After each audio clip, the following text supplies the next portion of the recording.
Okay, so the next day I phoned Ann, my wife, in Clearwater, and she said, okay, I've cleared it with COB, Miscavige. You don't have to go back there. Just come down here, and we can sort this thing out. And I said, well, you know, she says, it's okay, you don't have to go back there. I said, okay. And I didn't know what I was doing. I mean, I just thought, what the hell? I mean, you know, she was right. There was one thing that stuck with me. What about her? And the reason I hadn't tried to recruit her to go with me is because she's a second-generation Scientologist. Her mother was on staff at Paris Org for the longest time, longer than I was ever on staff, even probably. I didn't think it would be ethical for me to be recruiting her to go with me. Because another thing is it's sort of instilled in you, and I think people just natively do that because they're natively conscientious. You always try to put it on yourself too. You know, I always got even though I've got righteous indignation, and I've got this firm decision that I'm going to stand for this insanity, right? At the same time, you always got this niggling thing in the back of your mind. Maybe he's right. Maybe I am the suppressive. You know what I'm saying? And they all think that, and I know that because I've compared notes with a number of people who are similarly situated. You know, it takes, you know, okay. So she set up to have the plane fare, the ticket set for me at LAX. So the next day I drove down to LAX, flew to Clearwater. Ann met me, and it was sort of tacitly understood that she's going to be my, what we call terminal, the person that's handling you, right? So therefore, we weren't really going to have our marriage going on, but she was the only one I trusted and the only one I would talk to, so it would be very businesslike. Because it would work out okay since she cared about me and I cared about her anyway, so. Okay. I know that probably sounds really bizarre, but that's what it was. And so they put me in an apartment at the Hacienda right above hers. The Hacienda is Scientology? The Hacienda, Scientology birthing out here in the Hacienda Gardens in Clearwater. And RTC women, there's I think 3 in the office, they had an apartment below. And then there was an apartment above it. I took that apartment. And the whole initial idea was, I had a lot of physical stuff ailing me at the time. So it was, hey, why don't you relax? Why don't we get you rested? You've been under a lot of stress. We can handle all your physical problems. And you can listen to some Hubbard tapes and lectures. You know, part of the day, you can do some work over in the mill, which was great with me, 6 hours a day in the mill. You can do some workouts to get your body back in shape, the whole thing. So I said, great. It's something we can all agree on. So I'll do that. And that's what I did. Okay. And you're back in Clearwater for how long a time?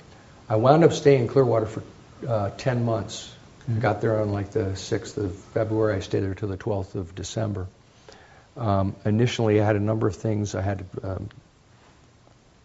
calcium deposits in my neck. I couldn't even move it.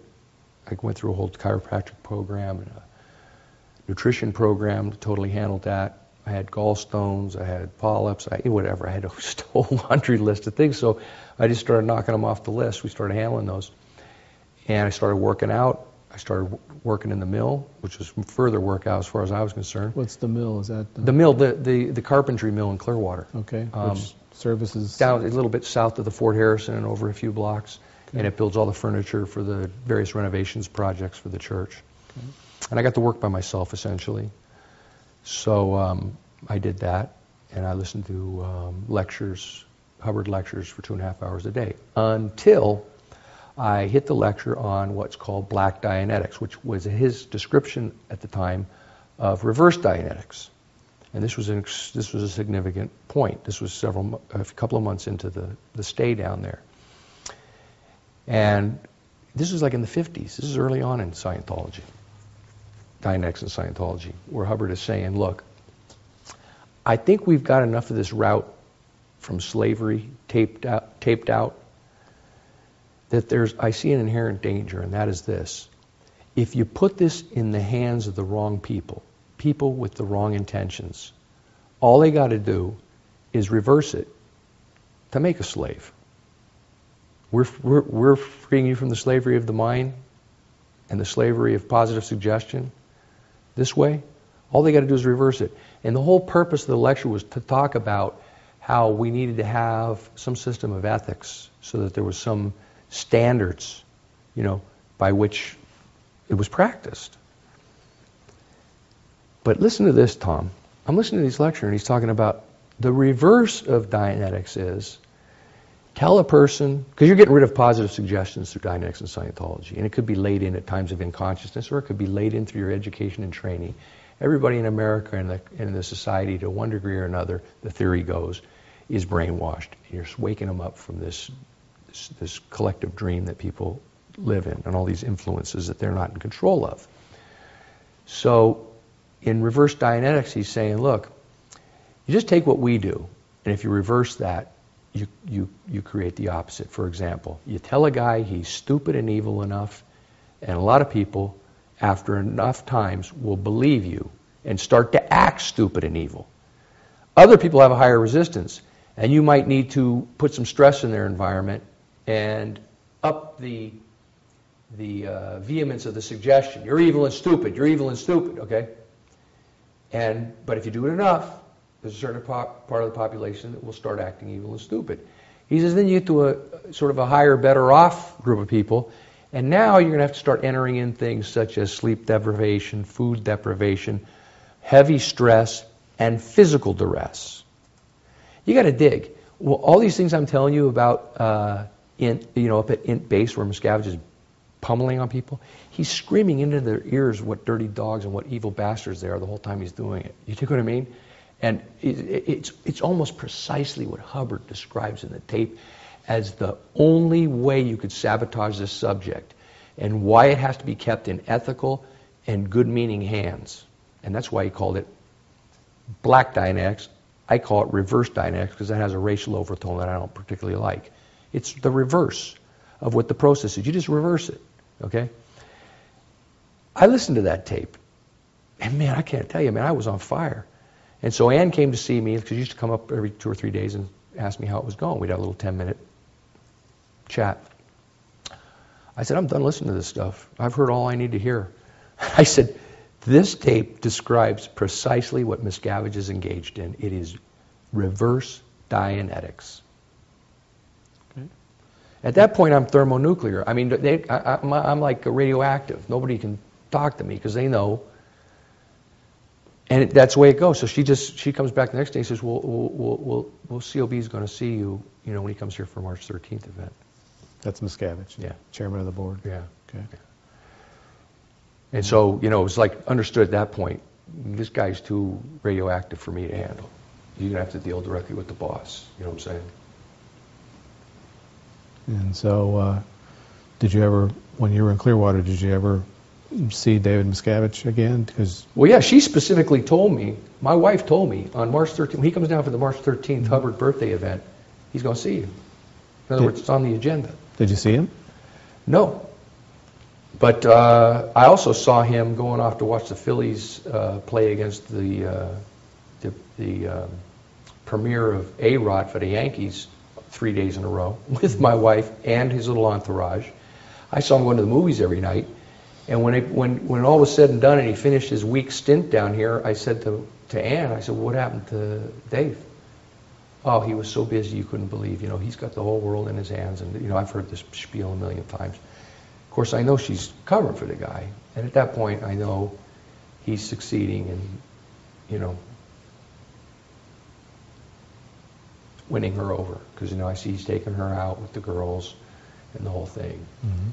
And, I see him trying to drive the wedge, and it's like, I mean, I don't know how much more clear I could have made it to her that where I was coming from. But I didn't feel it was right for me that I, start actively recruiting her. So, but I got it out there. And then she said, May 9th, he's going to come on May 9th, because they have the Dianetics event. May 9th comes and goes. No Miscavige. And he's going to come on June 6th, because he always comes via Clearwater and then back via Clearwater on the ship maiden anniversary event. June 6th comes and goes. By then, I'm buying, because I told her I'm not listening to these tapes anymore, because I just the more I listen to them, the more pissed off I get, and the more on fire I get. Because it's literally, when you start listening to the rest of the tapes, it's literally a reverse direction from everything that goes on at the very top in Scientology. And I told her, I'm not listening to them anymore because it's just pissing me off beyond belief. So I started going down to the used bookstore over there by the Albertsons, about a mile and a half from the mill. I'd walk over there when I was done with work. I started buying books. I read about 30 books on history, philosophy, classics of literature, a lot of stuff about two of the greatest human features or qualities that I always thought Scientology was useful in helping enhance, and that is forgiveness, the power of forgiveness, and unconditional love. So I just started my own study while I was getting my body healed and getting in shape, and also just leaving it out there that maybe one of these events, because there's now Auditor's Day in September, the IAS in October, okay, and I've decided to stick it out for those, no miscavige. So it's October now. You've Right. been there, what, 8 months? 8 months, Okay. right. I'm in the best shape of my life.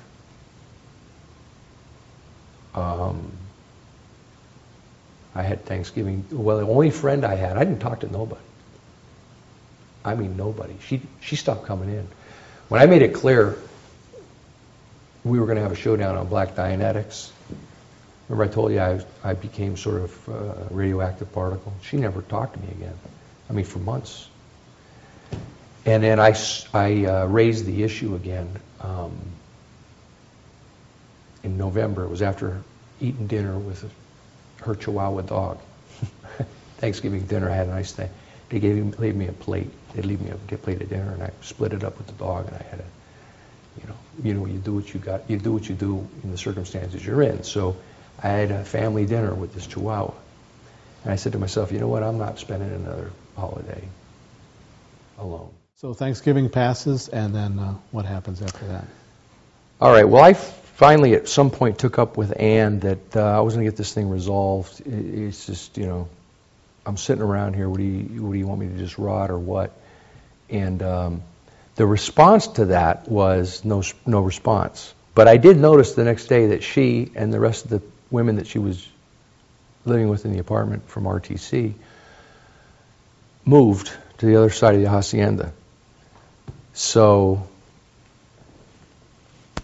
I decided at that point, well, it's just a matter of time. I mean, they just don't want to confront this, and they can't confront it. Dave can't confront it, and won't. And so I started contemplating, what I was going to do and where I was going to go, and I really wasn't sure. I kind of thought I would just go as far away geographically as I could. In fact, that's kind of where I gravitated to, the furthest point geographically from the main places I worked at, Clearwater and Los Angeles. I wound up at the very south of Texas, outside of Brownsville on the coast, initially. But I remember the day I chose the day was, I knew it was the last day of the football season, and all I wanted to do was watch a football game. I hadn't seen one in a couple of years, so I, on a Sunday, I just put some extra change of underwear and toiletries in my carry bag that I always took down to the mill. And matter of fact, I don't think I had really even firmly decided that was going to be the day. I knew it was going to be someday. And I walked over there at noon on a Sunday, and there was nobody there. So I just decided to just keep walking. Walked a couple of miles, got a cab over to Tampa, and found a hole-in-the-wall bar and watched Tampa's last football game of the year that year, and got drunk with some guy off the street. And hung out till 4 o'clock in the morning, ate a pizza in the park with the guy, and then got on a bus for Orlando, got a car from there, and took off. And that was the end of it. And so after 27 years, that's it for you in Scientology, on the staff of Scientology. That's right. What are you feeling about then? What about then? Yeah, I mean, what I tell you, I had a whole gamut of emotion. I mean, I really wrote it. And I decided that, that part of this whole Reverse Dianetics trip that Miscavige runs all the time is to get you to have this sort of false front of no emotion, which is, again, 180 degrees contradictory to what is available in the subject, because the whole subject is really very simple. It's really intended to make you more you, and make you be able to freely, feel the appropriate emotion of the moment. One thing I decided to do, I wasn't going to try to hide from my emotion, and I experienced every emotion on the scale, up and down. I sort of adopted a little what I called music therapy, and I'd get in the car and drive and listen to music. So you are 48 years old. You don't have, you've got no references now. You don't have I guess, presume you don't have a bank account or all the things a person living out in society would have. How do you restart your life at that age, at that point in your life, after this experience? Quite frankly, I didn't really have that big of a problem, because I had an inheritance. I knew ultimately I had access to almost $100,000 that my father had left me. I didn't have access to it right that moment, but I did have a credit card, so I knew I'd be able to pay the expenses back. So I literally just went on a 35-day exodus throughout the southern United States, all the way up the Atlantic coast, through the Carolinas, across the Appalachians, down to the Gulf Coast, across, and all the way to the very tip of the country, where I ended up winding up. As far as the financial mechanics of all that, I mean, so many people have so many heart-wrenching and unbelievable stories, and I have so much admiration for them. I didn't really have that problem. I mean, my problem adjusting was doing something purposeful, and I had the resources to be able to do at least things that were for the moment purposeful. I mean, I started off volunteering at the Boys and Girls Club of Laguna Madre. I then was the players rep at the Little League. I then did a whole gig in Houston for this educational entertainment outfit, which I did for about a year and a half. I mean, for the first couple of years, all I did, I got into this whole cause these environmental causes up along Galveston Bay. For the first couple of years, I adopted a family that was refugeed from the Katrina disaster in New Orleans. Got them started, got them on their feet, helped raise a kid for a year. My problem was getting out of doing purposeful things into doing mundane things to make a living. So it was really, for me, trying to find something purposeful. But I didn't have that same adjustment, economic adjustment that so many people do have. I mean, I've heard some stories that are just amazing in terms of, the resourcefulness, and I really feel for that, because if I just had to go out and do that, I can't imagine what I ended up doing, because I'm doing something purposeful, at least in my mind, for 27 years. My entire adult life, I can't suddenly just go do a 9-to-5 or go pimp real estate or go do something that has no purpose to it.